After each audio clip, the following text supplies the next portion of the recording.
Hello everyone.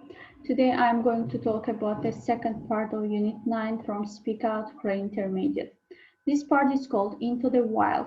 In this part you are going to learn about articles, vocabulary about the outdoors, and how to talk about nature. First part is about vocabulary. Let's work in pairs and read sentences 1 to 8. What do you think the words in bold mean? You can use your dictionary to find out the meaning of the words. I'd like to live in a rural area when I am older. It is nicer than the city. The north of my country is an area of natural beauty. Tourists often visit it. Where I live, there is a beautiful scenery. It is good for walking. I went camping in a national park. It was very quiet and peaceful. We visited the wildlife center. There were lots of unusual birds. I'd like to visit a tropical rainforest and see the trees and the insects. Many country has interesting geographical features like volcanoes and forests. I like being out in the fresh air. It is nice to be out of this city. And you can tell which sentences are true for you. Let's listen and underline the stress part of the words in bold.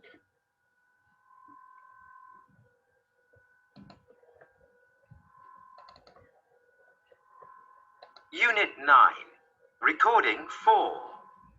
1. I'd like to live in a rural area when I'm older. 2. The north of my country is an area of natural beauty. 3. Where I live, there is a lot of beautiful scenery. 4. I went camping in a national park. 5. We visited the wildlife center. 6. I'd like to visit a tropical rainforest. 7.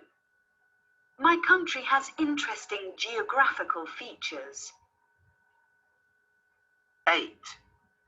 I like being out in the fresh air. Okay, as you listened, now let's move to our reading exercise.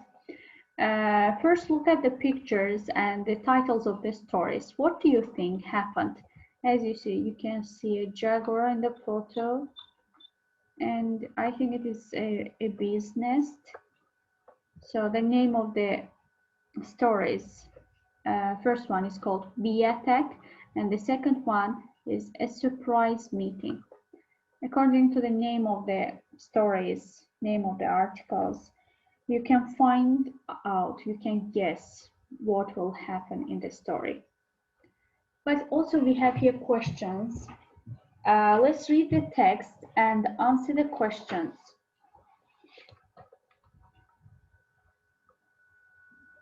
First one, Bee Attack. I was on a 3-day jungle trip in Bolivia. I really wanted to see amazing wild animals like in the Tarzan films. On the first day, we went out and the guide started telling us about the trees and the insects. He went up to one of the trees and said there was a bee's nest inside. He said it was important not to disturb them. Then he hit the tree with his stick 6 or 7 times. Immediately, hundreds of small black bees flew out of the tree. In a second, there were bees in my hair, inside my jacket, and on my arms and legs. I just ran screaming and pulling off my jacket and trying to shake them from my hair. I didn't stop for about 5 minutes. Fortunately, I was okay, but we didn't see any interesting animals on the whole trip, only insects. Francis Eels. So that is the Bee Attack. The next story is called A Surprise Meeting. Let me read it. Before I became a BBC TV presenter, I worked as a biologist in tropical rainforests. I spent years living out of a rucksack, looking for places with large number of rare animals. When tourists come to the Amazon, they usually don't see much wildlife. Tropical birds and mammals are very shy and difficult to see, But when you live for months in these places, the animals sometimes give you a wonderful surprise. On one occasion, I went off the path because I needed the toilet, and there in front of me was a jaguar. South America's biggest cat often attacks people. Fortunately, this one didn't want me to have for lunch. In a couple of seconds, the jaguar disappeared into the rainforest, leaving me shaking with amazement and fear. Mike Dilger. So we'll read the stories now. Let's answer the questions. 1. In the first story, what was in the tree? There was a bee's nest. Why was Francis screaming? Because the bees attacked. Why was she disappointed with her trip to Bolivia? Because she didn't see any interesting animals. Why does Mike say, is it difficult for tourists to see wildlife? Because he thinks that tropical birds and mammals are very shy, and that's why it's difficult to see them. What frightened Mike? Jaguar frightened Mike. And what happened at the end of the second story? At the end of this story, the jaguar disappeared into the rainforest, and it left him with shaking with amazement. So we answered the questions. Now let's work in pairs. Look at the words or phrases 1 to 6. What do you think they mean? You can use a dictionary to check your ideas. We have words disturb, hit, pull off, shake, attack, and disappear. Those are the words from the text, and you can use your dictionary to check their meaning. Also, as I said, we are going to talk about grammar, about articles. Let's read the rules and put examples 1 to 5 in the correct place. There, in front of me, was a jaguar. The jaguar disappeared. Tropical birds are shy. The Amazon. I worked as a biologist. Rules. Use an before singular nouns. For example, I lived out of a rucksack. Use an the first time we mention the thing or person. For example, there in front of me was a jaguar. Use an before job titles in general. For example, I worked as a biologist. Use the before nouns when there is only one. For example, the moon. Use the before the names of some places. For example, the Amazon. Use the if we have already mentioned the thing, person, the listener know which one. For example, the jaguar disappeared. Use the in some phrases with prepositions. For example, on the first day, in the wild, on the left. Use no article before most cities, countries, and continents. For example, I was on a trip in Bolivia. Use no article before plural nouns. For example, hundreds of black bees. Use no article to talk about general types or groups of things. For example, here we have an example. Tropical birds are shy. Tropical birds are shy. And use no article in some phrases with prepositions. For lunch, for month, on one occasion, at night, in class, etc. Let's go to our language bank. Let's see the rules in detail. So, articles, the definite article. We use the definite article to talk about something that has already been mentioned or information that the speaker and the listener already knows. For example, I saw a lion. The lion was sleeping. We use the definite article to talk about something when there is only one. For example, I looked at the moon. We use the definite article before some plural place names. For example, the United States. We use the definite article before seas, oceans, rivers. For example, the Atlantic. We use the definite article before the names of some areas. For example, the northwest of England. We use the definite article in some phrases with prepositions. For example, in the evening, at the beginning. We use the definite article with superlatives. For example, she is the tallest. An, indefinite article. We use indefinite article the first time something is mentioned. For example, I saw a lion yesterday. We use the indefinite article before singular nouns.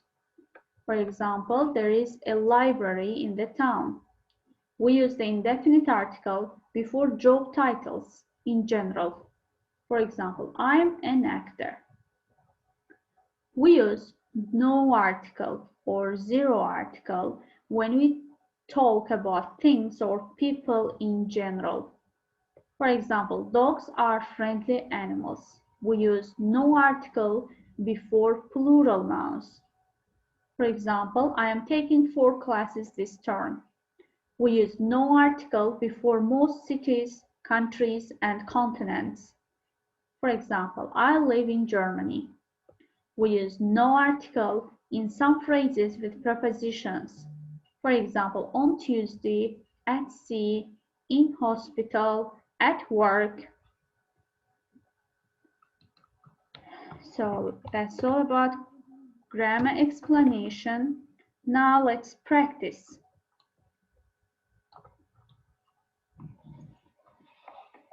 Let's find and correct the mistakes below. There is one mistake in each sentence. First one has been done for you. I always wanted to be a presenter of nature programs. I was one of many tourists in the South America. So in this sentence, we don't use the. Say in South America. 3. A guide met us at the airport. The next day, same guide took us hunting. Next day, the same guide we should use. 4. On second day, the guide took us to a river. Here we need article the on the second day. 5. I sometimes make programs in Britain. Here we don't use article a in front of plural nouns. So we say I sometimes make programs in Britain. In my job, I can explain natural world to millions of people. In this sentence, we need article the in front of the millions. I can explain natural world to the millions of people. And 7. Generally, I hate the insects, but especially bees. In this sentence, we don't use the in front of the word insects because we speak about insects in general. Generally, I hate insects, but especially bees. And the last one, I carried rucksack for many years. Here we need article a. I carried a rucksack for many years. So those are the correct answers. Now let's complete exercise 8. Complete the text with a, the, or no article. When I was 10, my father took me camping for the first time in Michigan, USA. He wanted to teach me about wild animals, insects, and trees. We enjoyed the first 2 days together walking and fishing. Then my uncles came with their bows and arrows to go hunting. One evening we were sitting by the fire when a bird flew over us. Immediately my uncles jumped up and fired their arrows at the bird. All of them missed, but suddenly the arrows were flying down at us from the sky. There were arrows everywhere. They looked like rain. We ran to escape them, and unfortunately no one was injured. That day I didn't learn anything about animals or insects or trees, but I learned a great lesson about gravity. Okay, very well. So we finished this one. And here we have the last exercise. It's a speaking exercise. I'm going to read 2 comments about country life and city life. You just share your ideas, which is closer to your opinion. I can't stand the countryside or wild places. There are too many flies and animals that either want to eat you or your food. Even worse, there are no cinemas, no supermarkets, and you can't get a good coffee. The second comment, I get out of the city whenever I can. I love the peace and quiet of the countryside, and the people are much nicer there. I love the wild animals, trees, mountains, forests. These are the best things in life. So according to your comments, you can decide, are you a country person or a city person? And then you can think about the good and bad things about your life in the country and life in the city and share your ideas. That's all about the second part from Unit 9. See you next lesson. Goodbye.